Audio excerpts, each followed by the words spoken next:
Adobong ulo at liig. Lutong Pinoy talaga. Sarap nito.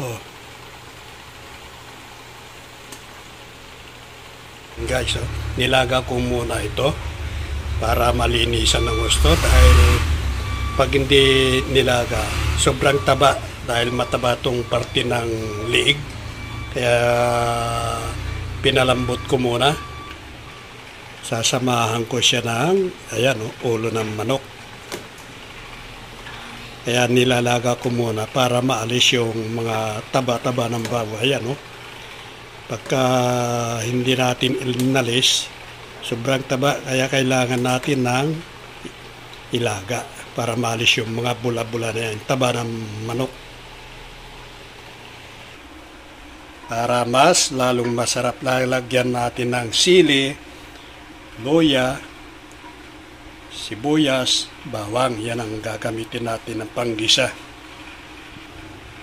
Ayan, lalagyan natin ng magic sarap, pangpasarap sa ating adobo. Adobong liig, adobong ulo. Pagsamahin natin yung dalawang putahe na manok, liig at ulo.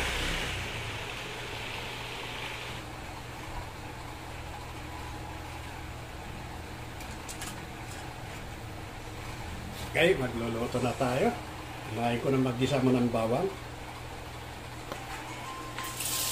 Kumbaga, pagka marami yung bawang, mabango, masarap.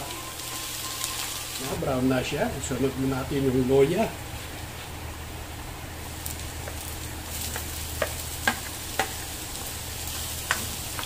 Isunod na rin yung sibuyas. Panghuli na yung sili. Lagay ko na yung liig. Ayan mo guys. Pinakuluan ko yung kanina.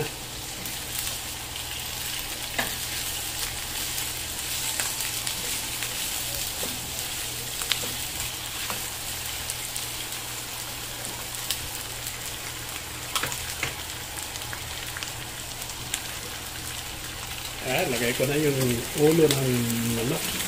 Adobo to.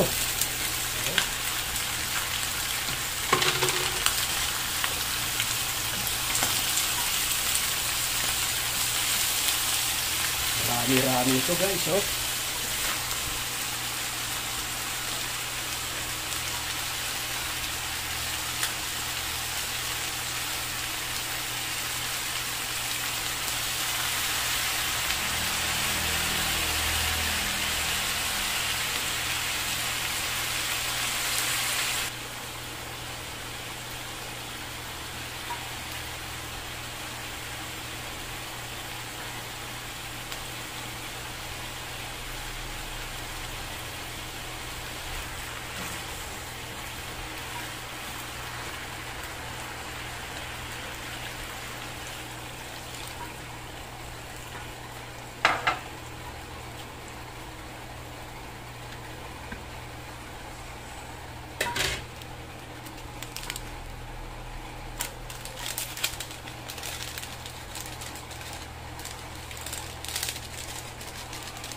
Ayan na guys, sarap nito, Totoo na, pwede na to.